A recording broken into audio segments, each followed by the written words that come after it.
Tired of being bombarded with customer inquiries? Let's transform chaos into calm by setting up a chatbot in Aisensy in just a minute and a half. First, log into your Aisensy account and navigate to the chatbot section on the dashboard. Now, let's create a new chatbot by clicking on the Create Chatbot button. Give your chatbot a descriptive name, like Customer Support Bot, and select the WhatsApp number you want to connect it to. You will be directed to the Visual Chatbot Builder. This is where you'll design your conversation flow.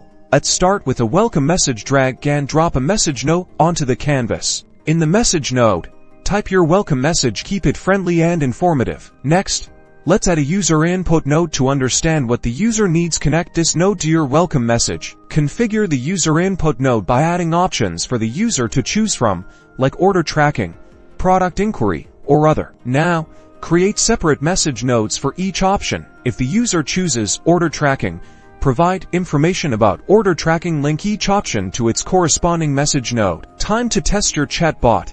Send test messages to your WhatsApp number connected to Aisensy and ensure the chatbot is responding correctly to different inputs. Finally, activate your chatbot and that's it. You've successfully set up a chatbot in Aisensy. Start automating your customer interactions today.